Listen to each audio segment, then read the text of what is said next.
we will start by saying what a difference a week makes. Because England finally get the job done. I don't think Galthié is doing a bad job. Lamb chop should be proud of. Give us a bit of an overview on England up front. Earl's a fantastic carrier, but you need another back row option. Some thoughts on Scotland, please. I sung the Flower of Scotland with Kenny Logan arm in arm. You have to give a special shout out to the Irish back row. Mal. Yeah. Gatland's gone. I would say, no, I can't say that. I'll just start causing war. Right. The honest answer is Into the final moments, Alex Payne trying to keep this side going forward. Haskell takes it on now with just relentless chat, largely about himself. And there's Tyndall to add the finishing touch of glamour and World Cup winning stories. That is how you podcast. I'm in. Hello Dream Team, welcome along to The Good, The Bad and The Rugby. Proudly sponsored by Continental Tyres, our go-to for premium tyres at Continental. Safety, performance and grip are the name of the game. The complete opposite of this unpredictable show where we're never quite sure how the journey will unfold. So as always, and every week, buckle up and enjoy the ride. And we will start by saying what a difference a week makes. Because England finally get the job done. Last week, Steve Borthwick was the man feeling the heat, but now, well, the pendulum has swung a little bit. Suddenly, Fabien Galthié has got questions around him. Gregor Townsend too. And as for Warren Gatland, well, the pressure dial never really drops or stops for the men at the top, does it? We're going to look back on a big week of Six Nations action on the show this week. We're fully loaded with an all-English panel. The Bad, James Haskell is here. The Rugby, Mike Tyndall is here. And we were meant to have Lecoq. Johnny May was meant to be here today, but Angoulême have put in an additional training session. So Hask is doing two roles. So Hask has got both roles covered off. Johnny can't be here because he's gone to a training session around drugs, gambling and mental health. It was compulsory for him to attend. Read into that what you will. I wonder what he's learned in that. It sounds like I need to get... He's actually just messaged me as we have started recording this saying my mental health is significantly worse off the back of the meeting. So there you go. Whenever it says compulsory meeting, it's never a great meeting. He said if he didn't attend, he wasn't allowed to play. So. No, you have to, Don't gamble. Yeah, but imagine the meeting. They last for an hour, but it's basically don't take drugs, don't gamble. Yeah. Thanks for coming. Did you go to those meetings? Yes, I did. I got some of it right. He was currently making DJ music whilst it was on, so he's not entirely sure what it was about. I was. I think same as the standard of his watching of the game of Ireland and Scotland probably yesterday, even though he was there. I was there. I tell you what was very. You've done 2 games. I have done 2. You must be exhausted. I am shattered. The weight of the rugby world sits upon my shoulders. I am very, very tired. I was going to say the last time I had one of those meetings, actually, it always sticks in my mind, was about player burnout, which I've never forgotten. The RPA came into player burnout, sat in there, everyone sat down. And they've come in and like, look, players are getting burnt out. Shaun Edwards is sat there listening. Walked in after finished, sent everybody out, all the people from the RPA, and he's gone, right, lads, I'm not being fucking funny, but fucking player burnout. You're paid to do what you fucking love. There's no such thing as player burnout. If you fucking don't want to be here, you can fuck off home. And the guy from the RPA was like in tears, like he was sitting in the thing. He went, right, player burnout. I've never fucking heard any bullshit about it. You're fucking paid to do your job. Get the fuck out and train. Player burnout. The guy's like ruined. Rugby's hopefully progressed a little bit past that now. Rugby forever doing rugby things. Yeah, it's great though. Fast start to this week's show. Lots to get into, including our brand new game called Who the Ruck Is That, which we're going to get to a little bit later on. Before we get underway, if you don't already do so, please do hit subscribe on YouTube and follow us if you're watching and listening on Spotify. And don't forget to drop your thoughts in the comments. We're apparently being encouraged to get in amongst the comments. So be careful because Hask might come at you. Yeah. Shall we start with events at Twickenham? Why not? It's been a long old time between drinks. It was quite delicious to savour in the end. Did England win it? Did France blow it? How do you cut the cake on events at Twickenham on Saturday? I think it's too easy. It's too easy to go back and say France blew it. Yes, they made handling errors in that first half, but I don't think you can do it that way. You've got to play the game as it is, and could you argue that the pressure of what England would try to do to them, the weather and everything else, they made errors. They had the dropsy day. We've talked about that England-Scotland game up there where we dropped everything and Scotland capitalised from it, and they probably entered R22 that day only twice, but they came away winning. And today England lost by a penalty last year, and they've edged it and got it with a conversion at the end. Was slightly nervous at Finn Smith in terms of what he was trying to do, in terms of interpreting the rules and his clock timer and having a conversation with Kevin Sinfield about it whilst he'd put the ball down. Like, does that mean he'd started his run up? I don't know. It didn't help the nervousness of the crowd, I don't think, in terms of feeling, well, we don't want to restart because we've seen that go wrong against Australia. We've seen us miss a kick to lose. We've missed a kick to win it before. We've seen, you said, Owen Farrell timed out in the World Cup. George Ford with against Wales. Against Wales. So it was, I wouldn't say it was the smoothest last 40 seconds of watching an international, but I think the way that they stuck in there, the strike play that they got that final try with was just execution personified under massive amounts of pressure. Showed that Jamie George line break came back on. That experience on the bench actually really worked, which we hoped it would. And fair play to them. I think they've had to run the other side of the line for 7 games where they've lost games which arguably people would have said they should have won.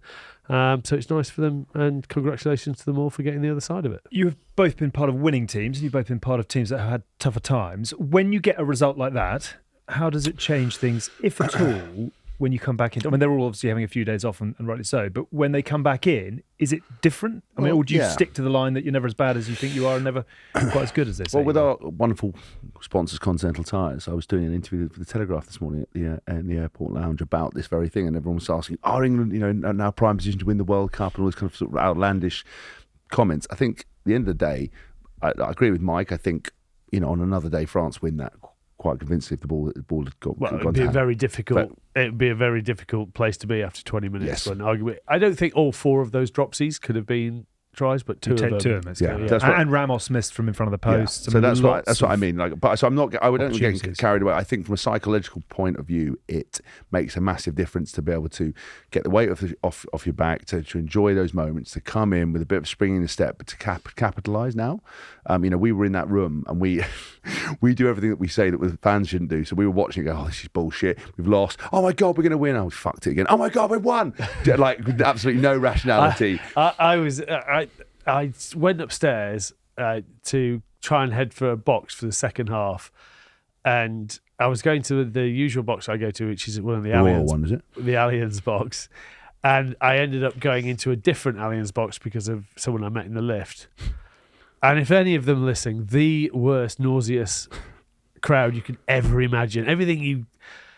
We were in there. I went with Austin Healy, and actually we went in with the guy from the lift, and we'd been in there 2 minutes, and some guy went, oh, fucking hell, Austin Healy, who's your 10, mate? And Austin's like, either Finn or Marcus.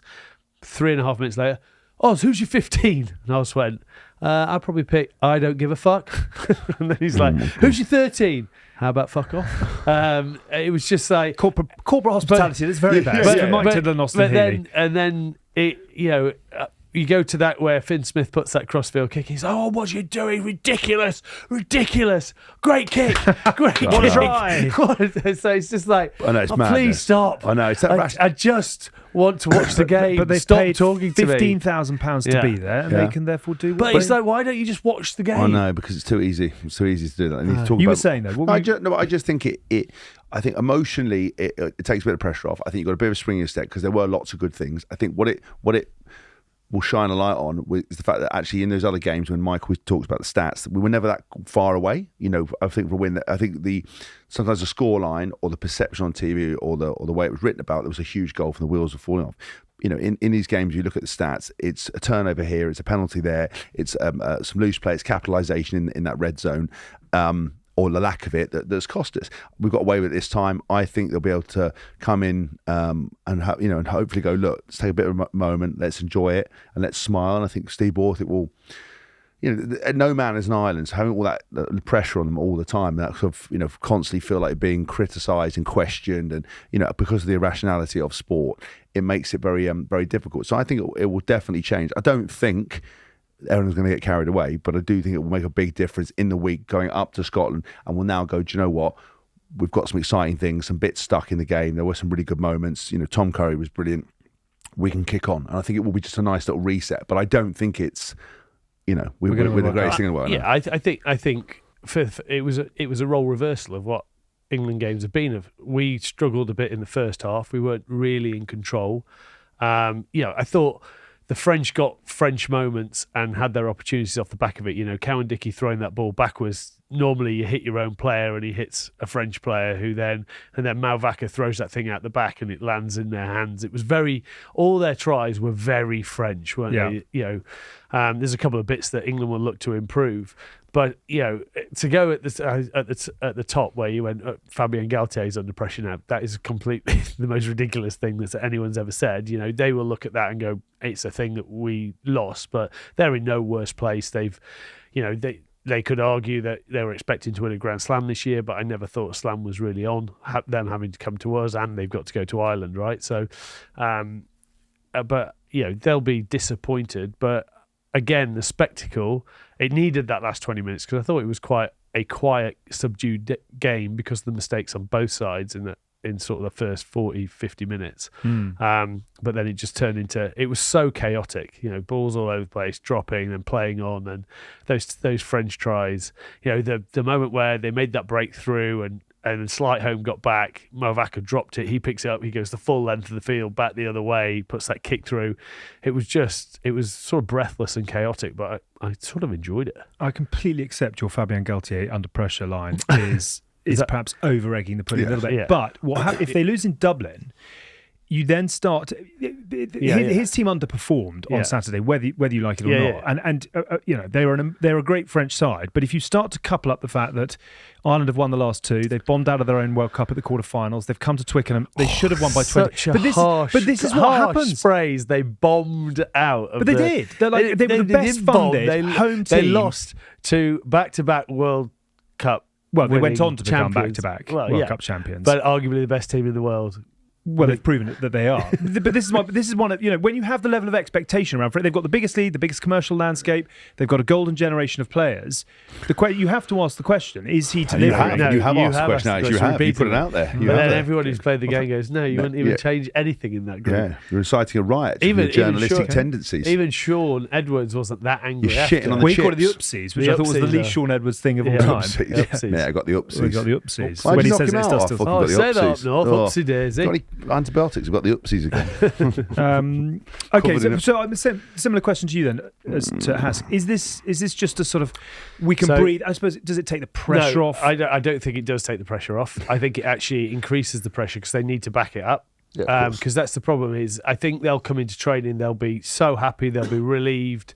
But to get momentum, you need to win the next one. I think it's even worse if you go up, down, up, down, because everyone knows they should win the last two. But if they go in... I've got a horrible feeling about Cardiff. I've got a horrible feeling about Cardiff. Well, let's deal with that when we get there. There's a thundercloud, a ball of misery. It's February in freaking Britain. Cloud in trolls that just follows people around. I think it is crucial that they win that game. Obviously also, because it's been their bogey team for the last 7 years. What is it? 6 losses and a draw, or 5 losses and a draw. Yeah. So they need that win. Coming off the back of what you're hearing, that Finn will be out, possibly. Darcy Graham. I saw him actually after the game. I hope they're both all right. Was he all right? He seemed right. He said he passed. Did he say, how are you, Chris Robshaw? I did. I went, how are you, Terry? It's Finn. I don't know. No, he was great. He was actually in good form. I saw the family. He's got such a good family around him. He was all right. I think he did say he passed his HIA. But then he chose not to put it on. I don't know how. Chose to put on. So now he's got he said, what is it, 21 days? Oh, no, not 20 days, some period of days of coming back. But he seemed to be fine, as far as I could see. I mean, I don't want to twat out turn, but he was all right. Yeah, so I think we have to go and win that now. And I think if we win that, that will bring the momentum that you can really build on. Because you can't yo-yo. Yo-yo is the worst thing for confidence, for belief. I mean, Steve... I messaged Steve. I got a reply for the first time ever that he was happy just that they took chances at the end. I mean, they had replies to. To me. That's weird, isn't it? He never replies to me. Well. But they had to take chances, and fortunately they executed well enough to do it, which is a good sign. I think, this group, we've known they're a good group of players. Whether they're great is yet to be, the story yet to be told. But they're a good group of players, and there were performances across the board that all of them should be really happy with. And yes, there's still work on mistakes there. I think the two wingers are still causing a lot of issues by biting in for no reason. When I think Lawrence and Slade have really developed well in terms of how they're defending. They get up when they need to, but then they can sit off and they're pushing. The only problem is for a 13, you are so exposed if then your winger doesn't listen to you, and when you're saying he can leave.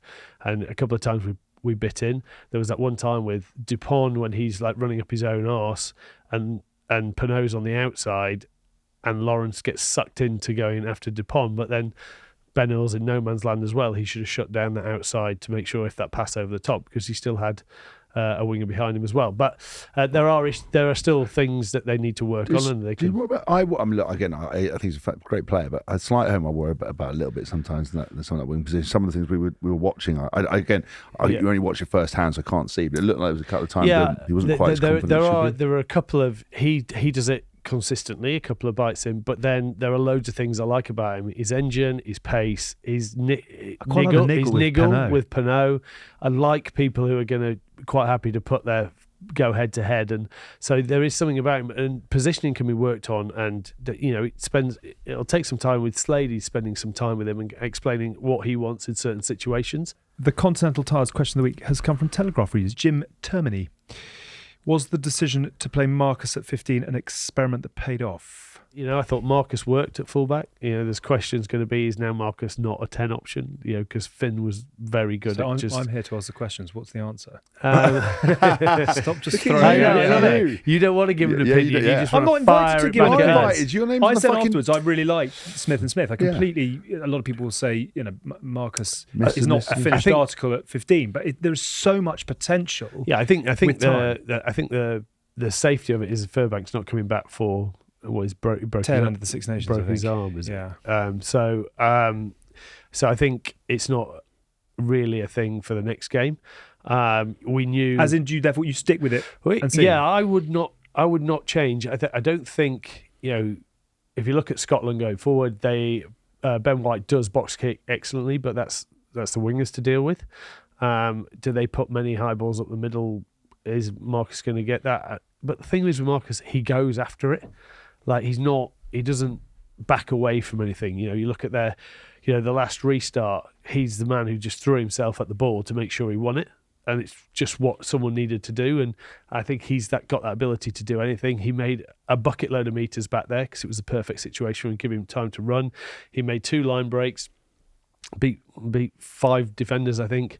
So he can function in that role. And he's we know he's got a kicking game that is better than Freddie Steward's. So yes, there's going to be sort of different jigsaw puzzles for each game, but I think unless you're playing an island who are doing a big kick to compete strategy or a South Africa, I don't think Marcus really. I don't think his negatives get anywhere near his positives. Yeah. He will throw himself out. People will say, well, he got bumped by Bundy, but so did quite a few people. Yeah. At least he puts himself in the way, and I think a majority of the time. And on that, fair shout out to Finn Smith. He puts himself about as well. Shoulder, doesn't he? Yeah, he puts a shoulder in. So, what did you make of Finn Smith at 10 relative to what England have had? So the difference is, I think with Finn playing at 10, he's so straight. So he doesn't crab across field. So Marcus is greatest strength. And if you always look, he doesn't make that many passes, Marcus, because he challenges the line so much himself. And then other people slip into that role so he can fall out the back and be running across field. So I think Finn just gives that straight option for people to run angles off. And sometimes he doesn't steal people's space. So it allows you to be way straighter, cause more, run at holes rather than having to wonder how far Marcus is going to run across before you have to hit that hole because you'll crab with him. So I think it does offer something completely different, and he still will take that. He'll have a go himself when needs be. He didn't make that many passes either. I mean, I think we've got to accept that we're playing a very, very much a game plan that's coming off Mitchell in terms of 9, which I think is the right way of doing it, and we're only going to get better the more that they sort of gel and play together. Thank you to Jim for our Continental Tires question of the week. Jim. And I'm going to come to you on the forwards in just a moment. But while we're just talking England's backline, the fact that you've now got Mitchell, Finn Smith, Slightholme and Freeman and possibly Furbank to come back in, there's a very strong Northampton flavour to that. In fact, I think the play they ran at the end for Daly to score was one that we've seen the Saints run quite a lot this season. I think Charlie Morgan made that point in the Telegraph. Tommy Freeman said, "I knew that Finn was going to kick the ball to me. I saw the movement he made just before it." When you have that understanding from club level coming, I mean, we see it a lot with Leinster into Ireland. Is this kind of Northampton backline something that England have got to stick with? It's not Northampton backline, but you know what I'm trying to get to, this consistency of selection. I always think when people are spending week to week together, it becomes a lot easier. But here's one that I'll throw in. If Furbank comes back, could you put Marcus at 12? Stop asking questions. Start making statements. Ooh. Could you put Marcus? Or would you put Marcus at 12? Would you put Finn at 12? Oh, isn't that exciting? Oh. I would probably put Marcus at 12 because you can mess around with Lawrence and send him short, and you could have Marcus bouncing out the back, so he's still going cross field to get the goose kick and step and drive through or whatever.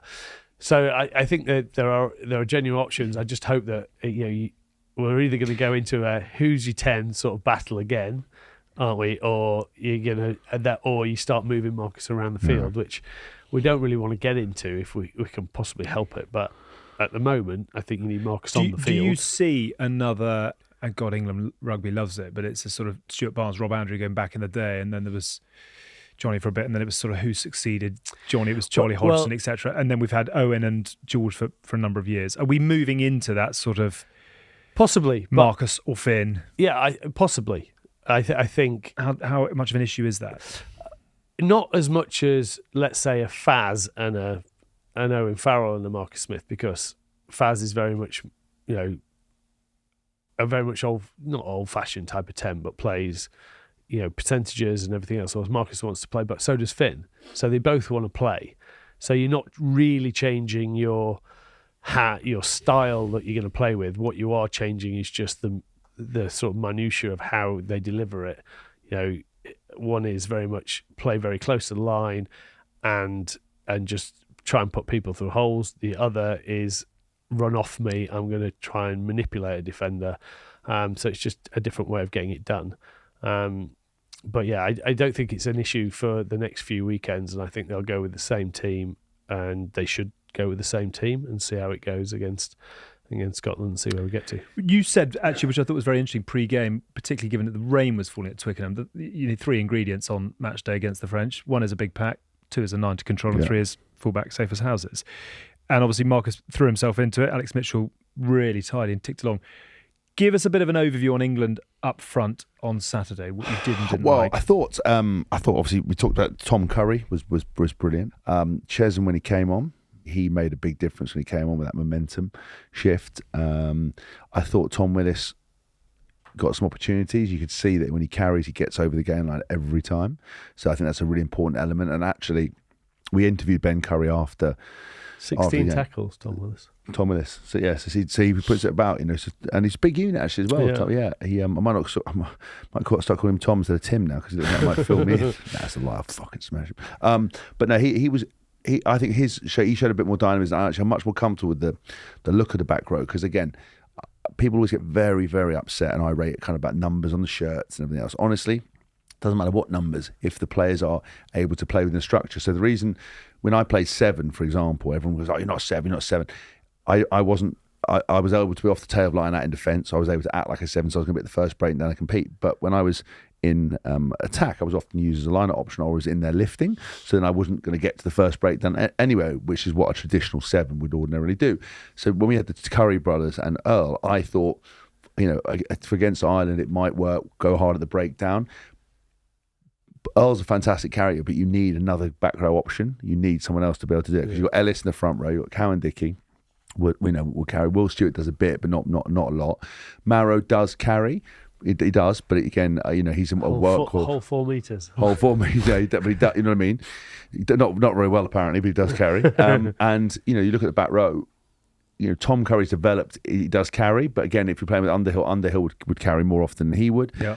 I think with Tom Willis, you've now got much more of a dedicated carrier, and I think it looked more balanced than having both the Curry brothers. That's no disrespect to them. I thought Ben came on and did well, but I think the pattern looked a bit more. It looked a bit more settled for me.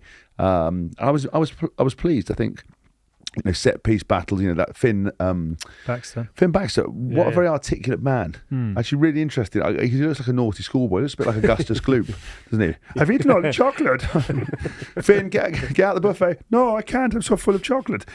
He looks a bit like that, but he's very articulate, very, very softly spoken. The baby-faced assassin. Nothing wrong Very with that. verbose. Never wrong, exactly. But no, so I and then we also had Joe Hayes. I mean, we asked him what he's doing in his fallow week, and he said, "Well, I'm not sure. I've got a big week. The garden wall's fallen down, so I've got to go home and sort that out." I was like, "What?" It was Alan Shearer who went home and creosoted the fence after Blackburn won the title in 1995. I thought off the back of one of England's seminal victories of the last, whatever it is, 18 months, to go home and rebuild a dry stone wall isn't exactly China White still. Fordy had to step in and was like, "No, right, Joe, give me that, mate. No, we're going to go back to Penhill Park. We start training on Thursday. We've got to prepare for a game." The garden walls. Ben Curry said he was going to sit in a dark field, which I thought was very odd. They'd obviously I did ask him. Horses for we courses. asked him the thing. I said, "Truthfully, though, have you ever swapped in and played a game instead of your brother?" And he was like, "No comment." I reckon. Do you think they're going to halve the caps when they finish? That's what I mean. Maybe you do. Maybe you found Just out. have a total and split it into. Yeah, maybe because he did play. I would That's what happened pre-birth. Do you think you could do it? I think you could do it. I couldn't tell them apart. No. I don't know. I could tell them apart. I think Tom is marginally more bashed up than Ben, I think. Well, when they initially started, but then I just bashed myself up. I'd mimic it. But no, I was very pleased. But I think, without getting carried away, there's obviously a lot of work to be done. And I think, again, it's those... Do you think England has the killer instinct or is exhibiting a ruthless thing like a South Africa? No, they're not. That will come with time. But again, you've changed the dynamic of the 10. You've changed other elements of the team. We've now got a fullback. Again, you're sort of relearning, putting the new pieces together. But that settled ruthlessness will I think will come. But it's definitely lacking. When you watch it, there'll be a penalty here in a moment where the world-class teams, the ones that you see consistently winning, don't have those dips. They don't make those mad decisions. Rugby is all about the flow of mistakes. The game wouldn't happen if you didn't make mistakes. That's not a problem. But it's we're in the right area. Don't panic. Don't kick it away. Don't do. Whereas somebody who's settled would be like, let's have a minute and be a bit smarter. So I think that we're going to get there. But it was a step in the right direction. But I certainly don't think we're going to. An interesting way he used the bench. He didn't mass sub this week. No. He integrated them very slowly in sort of twos, and then on a positive moment got another two on. So do you reckon he listens to you? No, definitely. Because what you're saying is vis-a-vis ergo, reading between the lines. You're saying that your analysis of the England subs was... It was a lot smoother for whatever reason. But then that could have been just because they ended up winning. They won the second half, so which was just as big a win as winning the match. Is winning the second half. So right. So I don't know. I just quickly want to go back to France, just so that it's not me that is sowing the seed of a question around Fabien Shaun Galthié. Is coming for you. He's got his trainers on. I have a comment from Stéphane Guichard, who says, "Well done, English, well done. The real question has been the same since 2023 on the French side. When are we finally going to get rid of that loser Galthié, tactically incapable of winning major tournaments and international competitions?" I have a quote from former French coach Pierre Babizier. I have the impression, he says, that nothing has changed since the Rugby World Cup quarter-final. It's the same match with the same problems. Waste in finishing, an unstable scrum, 4 tries conceded, and therefore a lack of defensive solidity, difficulties in the air. Today, it's as if we were at the same point. So my point is... Well, this is the game. So it's not just you. What is a relief is it's not just England. It's just like a vicious queen. He's just gone, well, what do you think of that then? One title in 5 years for Galthié with the Golden Generation. Yeah, I mean... Yes, do you know what? I don't disagree with you. You were disagreeing earlier, weren't you? No, sorry. I wouldn't come out and knife him straight away. You're talking about... You're talking about a golden generation whilst Ireland are having their golden generation and sat constantly above them in terms of ranking. So...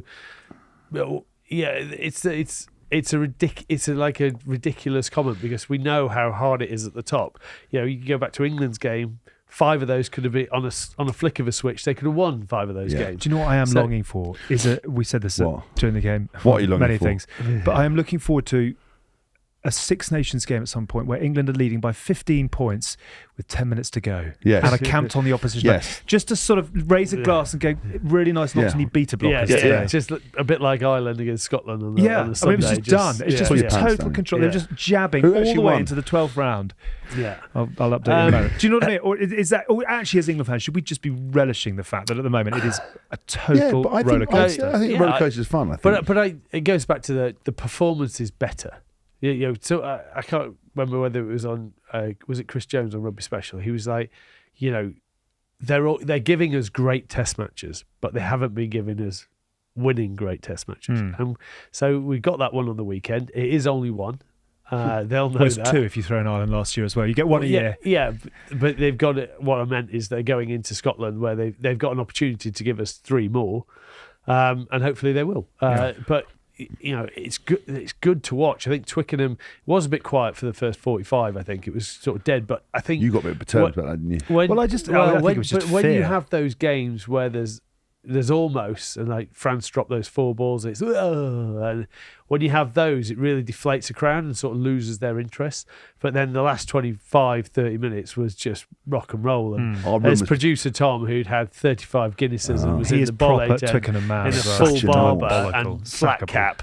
He gets steaming. He actually wore a he black was like, eye I wish cap. they wouldn't do interviews with the players. It really ruined what was a rocking Twickenham. He gets absolutely shit fizzled, doesn't he? And then he just puts in voice notes, but like, just for outlandish claims. I actually believe he was in the box that I went in. Yeah. And he was going, who would you pick at 14? Fire them all. Can we just have a reflection on France then? Is this just a great team in a great era that isn't quite getting the job done, or is it? Could anyone do better? You've arguably got a player who's walking into being possibly the best player that's ever played the game, and he dropped a ball that normally is a sitter for him. It was a one-handed take, but and then Damien Penaud, the ultimate try scorer. I mean, him and Bill, they scored 1 and 2 each. So, look, you can't. Sometimes it happens. It happened to England at Murrayfield. There's very little you can do about it, but they were still in a position with 3 minutes to go where they're ahead. So, they'll look back and rue chances, but I wouldn't say that suddenly makes this team suddenly a shit. Everyone's raving about them. I don't think 42-0 against Wales. Yeah. And then... I couldn't resist it. Such a nose. Here's a stat for you. England haven't beaten Scotland at Twickenham since March 2017, when things were so bad in English rugby that James Haskell started at 7. I did, Do you remember the day? Yeah. Was that the 60-19? Was that when we carved up? Absolutely. JJ went them. bananas. Yeah. I think it was when they were like coming down the generally thought they were going to beat us, and we sent them home to think again. You did. See what we've done there.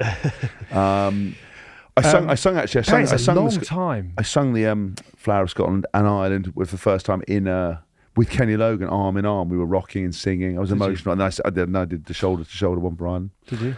Yeah, they're good tap-alongs. Both of them, aren't they? Great things. I like ours. Ours sort it was of a like good double England. anthem on the weekend. I do like it. French one I love. Italian one's great. Yeah. But a lot of pomp and circus. England's just like, look, we're here. We're going to stick it at you. Love the king, and that's it. Everyone else is a bit more sort of. Everything's all designed hating England, isn't it? It's all about England. Everything's dealing with the awful England. Do you know what I did think actually watching that Scotland-Ireland game is that I know Ireland were really dominant and they took control of the game, but it doesn't have. You know how everybody hates England? Yes. It does make that element does make for really good atmospheres. Like everybody hates them, therefore. Or hates them, us. Yes, us. Probably the tip of the spear, but it is. I think that game lacked. You're a an bit embodiment of of what they would hate as well. Sort of entitled old money, like right? Like the East India Company. You're like the East India Company. That's what you're like the figurehead of the club. The East India Company was what? Yeah, I know. I was part of the club there, which ran the company. Of course he was. It's a given as an oldie. It is a given. Should we get back to some of the content we're meant to be talking France, about? But I'm just going to say, having lived there, it's very interesting that the old coach has come out and knifed him. I think it's very interesting in sport, like when they you have one wobble or one victory when we all thought we was going to be onto a Grand Slam, and always come out and say there's major flaws. I think they're a great team. I don't think Galthié is doing a bad job. I think it was, like the World Cup was against South Africa and they played a very, very smart team. And it went down to the wire. This time round that they played England, we talked about anyone being able to beat anyone. They dropped X amount of passes. It wasn't their day. I think that's necessarily down to the coach. I think, how much more do you think you can progress and unlock? They're pretty fucking good already. There isn't much more. I do think, though, there's always vultures circling. Actually, I have found, in my experience, that the French do love a particular bit of drama and become everyone's a politician. Histrionics. There's always politicians within the team. There's always deputations and spokespeople and people having meetings and coming out with it. And there's a lot of gesticulation. Socialism at its finest. There's a lot of kind of bureaucracy around it. Right. But I think he's fine. I wouldn't. I don't think we need to start tearing out the rule book. So moving safely and seamlessly on from Fabien Galthié, who's not under pressure, to Gregor Townsend. I was there. All the but sort of hope, not all the really- hype, all the bagpipes. I was there. None of I them was there delivered. in body. Right. And I was The hoping. GBR correspondent, give us your breakdown of the game. Having sat in the stadium, I stayed paid at to be there. the Kimpton Hotel. No, that wasn't the question. Well, I'm just saying, I I was inside the stadium and watching we the had 80 we had a minutes. we had a 5-course brunch, which was sashing out, and they provided whiskey sours, which started the day off with a rocket and Bloody Marys. I was sitting next to Jodie Kidd, an absolute rocket, one of the original greatest supermodels it's ever been. So that was a good day. Then we Thoughts went, on Rory Darge at the breakdown? then we got to the ground, had our own box, great box it was, free piss and food the entire day. Right, they even brought the Six Nations trophy in. Kenny Logan tried to touch it. I went, no, you haven't won it, pal. 1999 all over again. But you know those people who look after the trophies, they are proper keynos. I went to don't touch it. I was like, mate, listen, just relax. I'm going to break it. Broken it. No. He was, so we had a very good day. He knew you too well. I watched the first half. I fell out of the box trying to. I didn't see there was a step, and I almost fell onto a woman and crushed her. There would have been nothing left. You see that guy who tried to catch the cricket ball and fell over the top of the No, thing down shut up. That's always bound to happen. Yeah. But then we had. I think this answer tells you everything you need to know about Scottish rugby right now. But then You started talking about cricket, and you haven't mentioned anything other than whiskey sours and food. the point I remember. This is the point I remember. Right? I don't know why was a when Was there a haggis bonbon in there? Or a tatty? there was some. Yeah, we did have some haggis somewhere. Yeah. But there was. I was on the Magnus, just smashing it in. And then, but I remember one part of the game that I do remember was when Duhan van der Merwe pushed him off the ball and got yellow carded. That's about my knowledge of the game. So up to that point, I've got lots of details. That and then I don't remember. And then I was in the box the entire game, and then the game finished. Great, that's Scotland Ireland covered off. Let's move on to Italy Wales. Michael, anything you'd like to contribute to a very disappointing day for Scotland? 11th straight defeat to the Irish. Bad day for Finn, bad day for Darcy. It's always been their sort of Achilles heel. And again, my worry for Scotland is they just didn't look like for normally they look like they're going to create stuff, and they just didn't look like they had any. They look flat, actually, didn't they? I mean, obviously they lost Darcy Graham and Finn, and if you look at the stats, they had a lot of ball. They had more ball than Ireland. They made more meters, but they just didn't really go anywhere. We have to give a special shout out for that, though, to the Irish back row. They were insanely good at just Peter O'Mahony just with another O'Mahony masterclass. Just nosing, line outs, just coming around the side of mauls. Where Mal. where I'm like screaming, going, he's changed his mind, but they do it in such a good way that the referee never sees it, and they just did a professional job at them at the breakdown, really, and it just stopped all momentum. They need to, when they're missing Tuipulotu, they need to look at using Van der Merwe in different ways. They need to bring him off his wing. Crash ball mixer straight through there. I think because their game benefits off someone getting him over the game line. But it'll be frustrating for them. I think Scotland will say, we can't ever sort of practice for losing two. I think they went 6-2 as well. So then losing two backs in the first really limits what you can do from then on. But it was flat, and it just got flatter when they went off. And, I had a great day. They weren't flat where I was. It was skyrocketing where Hask was. Went but nuclear, Jimmy Nesbitt. I think it was just a professional job. I mean, what's worrying about Ireland is I still don't really think they've launched anything yet. I think they are so clinical when they get a chance to score. They just don't miss opportunities. Are they a bit like Floyd Mayweather? Do you know what I mean? It's almost done before you get it. Punches and then bang, bang, bang, they're done before you know it. And it was so comfortable. I mean, everyone said it could have been 50 and no one would have been shocked by it.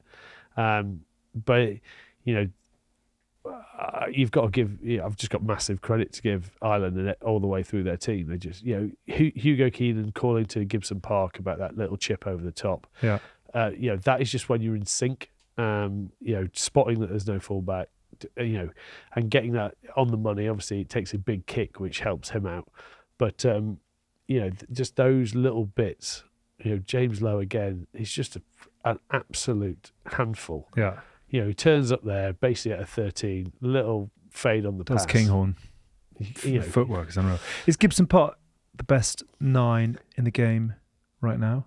No. What? Well, we know who He's that Oh, is. good. Dupont. That's a very stupid question. Yeah. He's not well. Well, not this Well, no, weekend he was. That's what we over the past 2 weekends, Gibson-Park's been outstanding. But I think we've already known that he would arguably be second. Yeah, I don't okay. think he comes into the I same had conversation. momentarily forgotten. You did about forget. You're the yeah, greatest player of all yes. time. Yeah. Yeah. So it happens, So, it but I happens. think he is insanely good as well. And my worry for Ireland, and this is I'm only looking ahead, is who's behind him when he goes. That's the only thing that Ireland have got to worry about. They don't have to worry about it for a couple of years. But Can we have a quick word? We asked just about one we- person. Sorry about Gregor Townsend. We have talked on the show before. He's obviously done a good job with Scotland, but at some point they're it's very another much golden generation that's not doing their yeah, thing. they're very much the nearly men. We said it before. I'm not saying I would ever wish anyone to be unemployed. I just we sort of we do this every year. They're going to make it and then they don't, and it's like, and they're going to do well in the World Cup and they don't. There's got to be some. This is probably the best Scotland era of players we've seen in a long time. Remember, they could. Well, anyway, there are a few tweets to that effect. Yeah. There on, No, it's funny. We've always talked about Steve talking about kicking meters and stuff. yeah. And you have to kick over 1,000 meters to have a chance of winning. Or Scotland only kick 350 meters, Well, so wow. That's why he play- lost. they're playing in the wrong areas. Yeah. And to an Irish team that will turn you over if you're slow. If you're half a second slow, they'll steal the ball. So maybe they just went in with the wrong sort of tactic. You can't play Ireland off of it. But You still have to win that battle. But that's what I mean. I just wonder whether maybe there needs a little bit of a change. But I don't know how many good coaches there are to come in and foof it, because it's all well and good always wanting to change. But who do you replace it? Who would be the catalyst? Because we're coming to Wales now. But Gatland's gone. You calling that, or you know Yeah, that? 100%. Right. I mean, I think he's ultimately fucked his legacy a little bit. Not because he's a bad guy or whatever. And I know he'll always have done some stuff, but having gone many Grand Slams and done great things, he's now the record number of losses. I would say that my experience of, I can't say that. I'll just start cause a war. Right. The honest answer is I work. Rob Howley's obviously was a legendary player.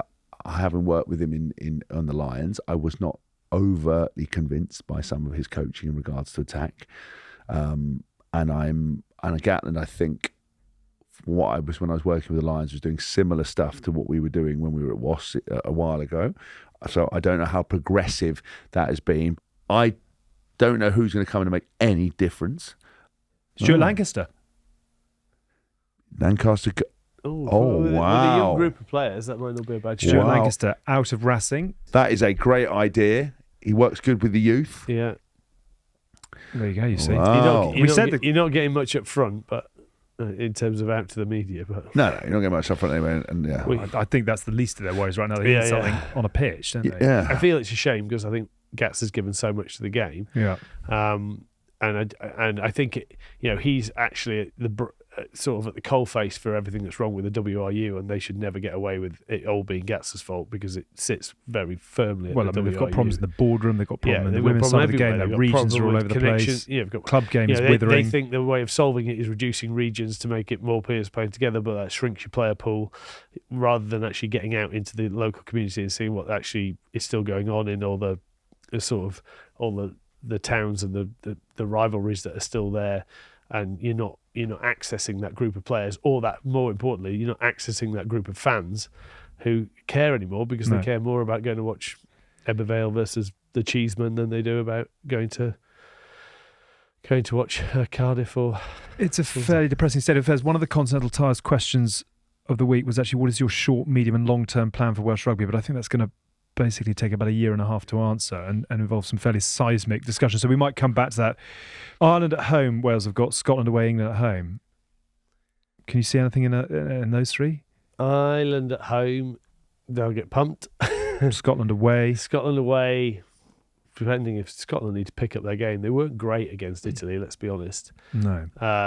And they weren't great on the weekend. So Scotland are now looking like they need to elevate themselves. Yeah. The best thing about them was their attack, and their ability to make line breaks and look like they were going to score. We haven't really seen that in this tournament so far. I know we're only 2 games in, So there's a big question mark there about where that freedom's gone. And then who've they got us at home? Well, I don't want to jinx that, so I'm not going to. Yeah, because you've already put that in there. You've put that in there. You've manifested that. I mean, you put you've still got trauma from 20, whatever it was. Well, we've 13. been there. We've been up there on bench. great days, but we've been there on horrendous days. So if all Wales need is a win to make it a great year, then beating England is exactly what they need. The tonic that'll soothe all the wounds. Yes. Now, we're extremely proud to say that ahead of the tour this summer, we have teamed up with the principal partner of the British and Irish Lions and our favourite global insurance brokers, Howden. Howden will be helping ensure greatness for our boys in red out in Australia. And over the course of the Six Nations, we'll have the Lions at the forefront of our minds. It seems to be reported in the papers every week who's doing what, who are the risers, who are the fallers. And each game week, we'll be hosting the Howden Lions Watch, where we'll be discussing who we think should be on that plane come June. We've already put forward James Lowe, Rory Darge and Jack Morgan for our team. Shall we pick, therefore, a player of the weekend for each of you that has put their hand up for selection? Alex, I would absolutely love to put forward a Lion on behalf of Howden, a principal partner of the British and Irish Lions. I'm going to go with Jameson Gibson-Park. Is who I'm going to go with. And I've got to say, people in glass houses shouldn't throw stones, and my Barnet was not as bad as his, but wasn't great, and now I've got it re-plumbed in, and I've gone chipping away at a solid 5.5 at the moment. He's so much better now. He shaved his lid. Right. I think that's coincided with his global dominance and performance. Right. That he looks good, play good. Yeah. Before he looked like an elderly man that wandered onto the field and got lost somewhere. Now he is streamlined, running, looks great. You know what I'm saying? So Jamison Gibson-Park has made it for his haircut. So that's no, and he's an incredible player. Okay, good. Well, that's a lovely addendum. You earlier on in the show, you thought he was the best number 9 in the world. I asked the question because all I do is ask the question. Yeah. Jamison Gibson-Park, James. Michael. I'm going to go down the fly half route. Okay. I think before the tournament, everyone had Finn Russell nailed on. 2 games in. Is there a question mark there? Do we have other options in terms of Finn, Smith, Marcus Smith, and all the Smiths? Prendergast. Sam Prendergast. Do you think it is 3 of those 4? Yeah. You would take 4 10s? I wouldn't take 4 10s. No. Full house. Well, but Marcus might go utility. Yep.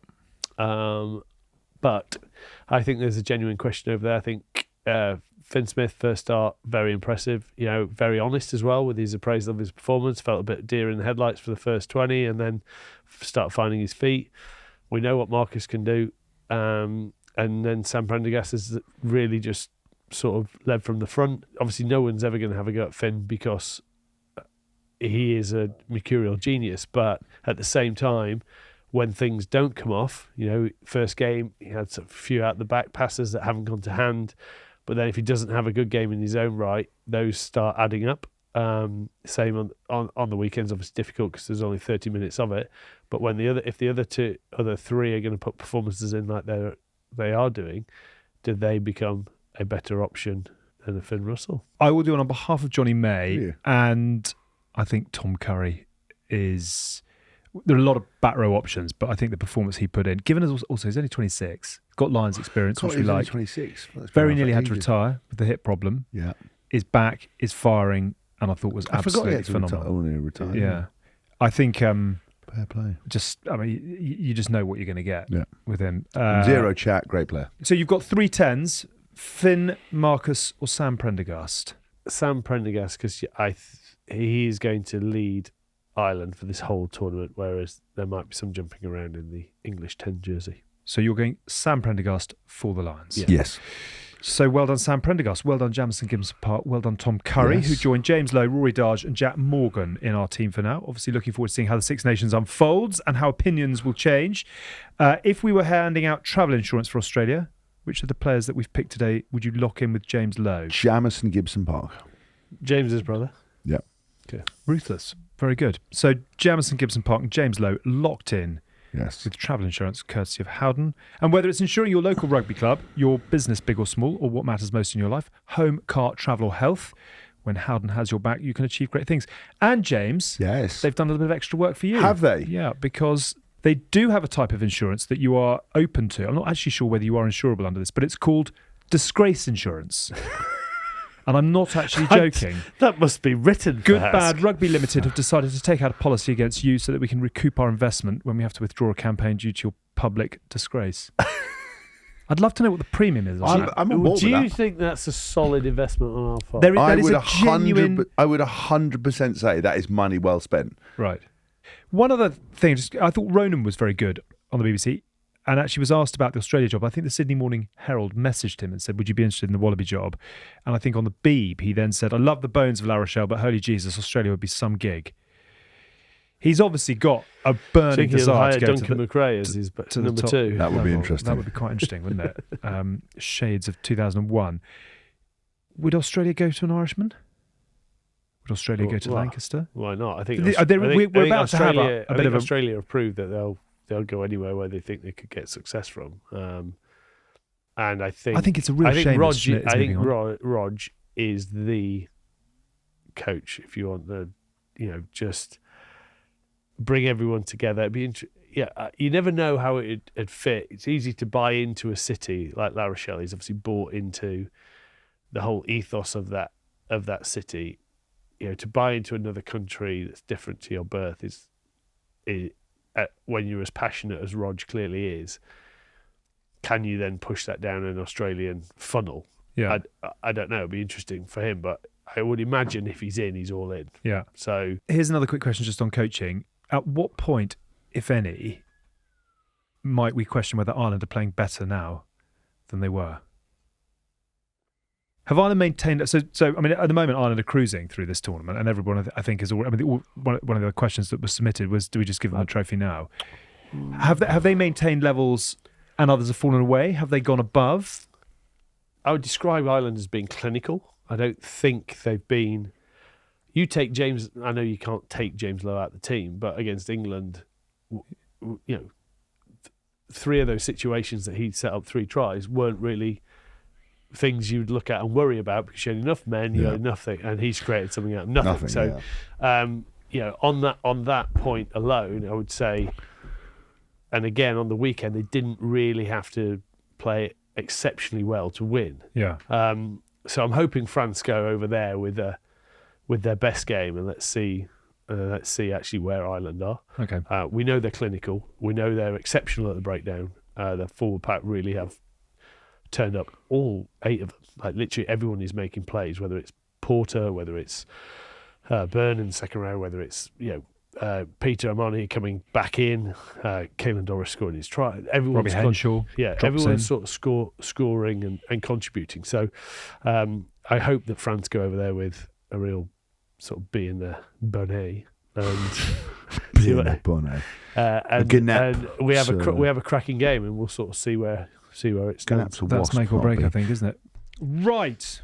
Now it comes to a moment in the show that we've been waiting for some time, and we're so excited, in fact, that I've popped on a glittery jacket just to make sure we really are maximising our first ever round of Who the Ruck Is That? This is the rugby quiz show where the grassroots heroes team up with rugby legends to win big for their club, and it is brought to you by our amazing partners at WOB Group, who keep us on time and on point every week. Today, in our first ever go at this, we have Ross representing Old Elthamians RFC, who's going to join forces with one of James Haskell or Mike Tyndall. Together, they are here to play for up to £5,000 for their club and maybe throw the social of the decade, or perhaps even a bit of kit or a refurb.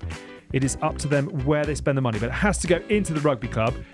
Ross, tell us where you might be putting this money if you do come home with some big bacon. For the youngsters, it's some new kit, some cones to run around, a couple of ladders, a couple of things to crawl through. We desperately need some new tackle bags. Gaffer tape only holds stuff in for so long. And we're after another VO camera as well. And anything that's left over goes into the bar. Who would you like to team up with, Hask or Tins? I mean, it's a tough show, isn't it? The producer was telling me about this. It's not that tough, Ross. Well, it's really not that tough. Yeah, obviously it's Tins. Yeah. Let's face it, it's Tins. Yeah. Sorry, James. Sorry. We are going to give you the clubs of former players. You have to work out who that player is. You get 2 lifelines. You can then consult with a member of the GBR team who hasn't been picked for their expert input, or you can ask for a clue. I'm not helping you know he didn't pick me. Wisely. Round 1, Ross and Tins, is for £100. £100. Mike's actually got his notebook out. I love it. I'm going to give you the clubs of your first mystery player. You have 30 seconds to work out who it is. And the clubs are Moseley, Gloucester, Leicester, back to Gloucester, Angoulême. Got to be Jean Lemay. Very John good. LeMay. And a listener too. Stop the clock John at LeMay. 4 got that one seconds. right. You wouldn't have got that right. No, No, you wouldn't. Okay. £100 is in the bank. Well done to you. Reset the clock. Round 2 for £250, Ross. Mystery player number 2. Canterbury, the Crusaders, Perpignan, Racing 92, Cobble Coast Steelers. Your time starts now. Got to be the great, isn't it? DC. Will you say it, Ross? The great DC Dan Carter. Yeah. £250 is yours. Round number 3, we're moving into the big bucks now. This is for £500. Your clubs for player number 3 are Leicester Tigers, King Country, back to Leicester Tigers. Go. King Country. Yeah, What's King Country? it's in New Zealand. Back to Oh, Leicester Mike, Tigers. I'm going to need your help with this one. It's going to be one of your generation. You've got 9 seconds. Leicester Go on, Tigers. 10. Back to New Zealand. Back to Leicester Tigers. Yeah. Can I take a lifeline, please, on this one? We'll have You can tell. Well done. Stop. Your pay no clue is that I think he grew up in Market Harborough. Are you doing Leicester as in his junior club? Are you doing Martin Johnson? Well, you've got to give me an I answer. tell you what, Tins, I know he did play in New Zealand, didn't he? But I don't know who he played for. You're Yeah. doing Martin Johnson. I think I they're think- doing Martin Johnson. I think you got it. Are you happy with that, Ross? I am indeed, yes. I don't know how the heck you have saved that with 0.2 of a second Yes. to go. Martin Johnson is the correct answer. Thank you, Mike. £500 in the bank. We move through to round 4, Ross. Mystery player number 4. The clubs are Sarries, London Wasps, Bay of Plenty, back to Wasps, Newcastle Falcons, finishing up at Bristol. It's not easy. There's a little bit of glory in there towards the end of his career. Your 30 seconds starts now. It's got to be your generation, Tins, hasn't it? To be at Newcastle. You do know him, Tins. I think this. I do know him. You do know him in a rugby context. From the Little Black Book. It's not a pay no clue. That's just a pay no aid. That means I didn't play with him. No, 15 seconds gone. 16. Oh, I tell you, yeah, he did London Wasps. 21 went back seconds to- gone. Bay of Plenty. I think. We're into okay, Finn it might Smith be the- territory. it might be the- 25, it might be the 26, guy- 27. Dean You've got to make an Ryan, the answer. first Dino. guy I had a fight with. Dean Ryan. First guy I had a fight with. Stop the clock. I tell you what, you are playing in injury time here, but Dean Ryan is the correct answer. Great man, Dean Ryan. I'm impressed that you pulled that out. So that's £1,000 in the bank. This is round 5. It's $2.5 grand. It's where legends are made. So mystery player number 5. So as quizmaster, I'm going to clarify that these are rugby union clubs for which this player has played. Okay. The teams are Ipswich RFC, Rosslyn Park, Bedford Blues, and Wasps. Your time starts now. Yeah, it's not Ashton. It's not Billy Wiz. It's Andy Farrell. 10 seconds gone. Oh, Rosslyn Park, Bedford Blues, Wasps. 15 seconds gone. It's not Well, some. could he didn't play for Wasps. Could he have coached? 25 I seconds. will take You've got a lifeline. You can ask lifeline, Hask. please. I will ask. 27 seconds. Hask, you played 51. Ask the Hask. Oh, crap. Ask the Hask. So it's got to be an ex-leaguey. You have commonality. Oh. What is absolute fucking legends, are we? I don't know. He would tell you that, yes. Yeah. Oh, would he? Rugby league clubs. I mean, Those are rugby union clubs. But you must have played league as well. Did Chariots ever play for anyone else? Yeah. Could it No, he didn't. Could That's it be him. That's it. could It is it be 100 Chariots Martin of Fire? Martin O'Fire, yeah, it is. Tins, I don't know 100%. how you're doing this, Martin but O'Fire. this is like a high wire act. Is that your Yeah. final answer? Well, judging from your reaction, yes, that is. I think we It's go with that. incorrect, I'm afraid. No, it is. It is. I don't know how on earth you've done this. 27.51 on the clock.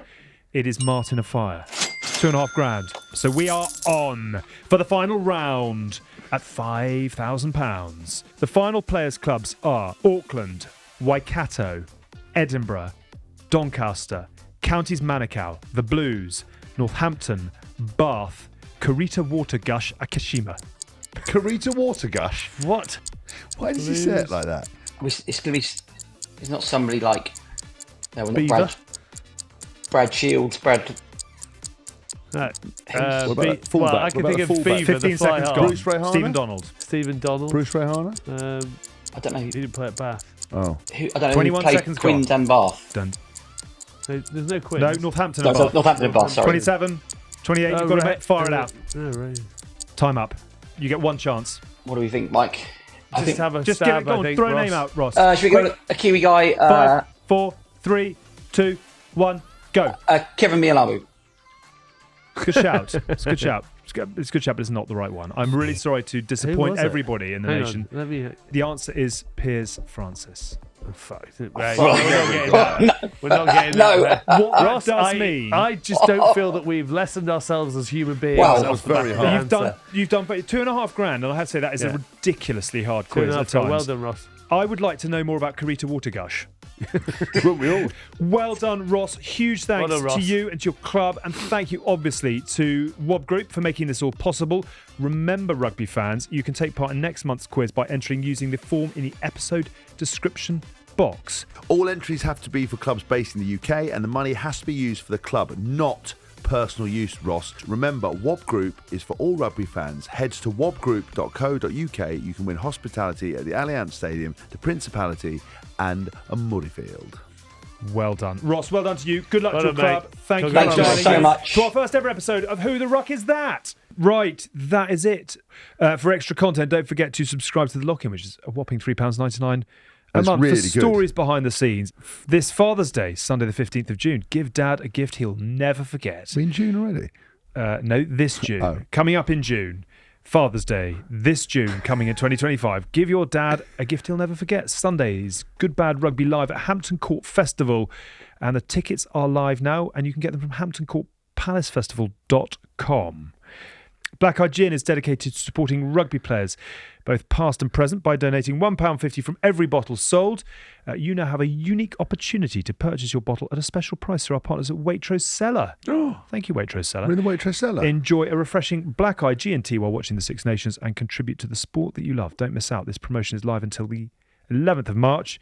Visit waitrosecellar.com to order your Black Eye Gin bottle today. Can I just say one thing before we Please do, finish? Michael. Is a massive shout out to everyone who was in the Doddy ride, 770 miles from Ireland to Rob Wainwright delivering the ball, or Sir Chris Hoy ended up delivering the ball yesterday. But was quite nice, actually. It's an epic journey, and hopefully we'll try and throw the link into.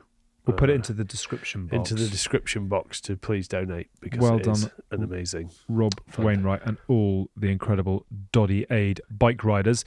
A reminder, you can now watch the full podcast on Spotify as well as on YouTube. Don't forget to subscribe, leave us a review, and follow us on social media for the latest rugby updates. Do get in contact with us using the email info@goodbadrugby.com. Thank you for tuning in to The Good, The Bad and The Rugby in partnership with Continental Tires, our go-to for premium tyres, whether on the rugby field or the road. Safety always comes first, and also, unlike this show, Continental Tires are award-winning. We're a folding pocket production, stats and facts provided by Oval Insight. This episode was produced by Tom Edwards. Good luck polishing that turd. See you next week. You've been listening to The Good, Yay, The Bad, and The Rugby, Oof, with Alex Payne, James Haskell, and Mike Tyndall. Thanks for listening.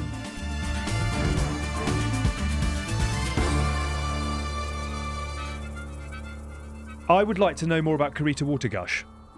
Wouldn't we all? She sounds quite fun. She sounds great. Wonder if we could go and have a little away day with She'd be Karita. good, She's yeah. a very famous lady.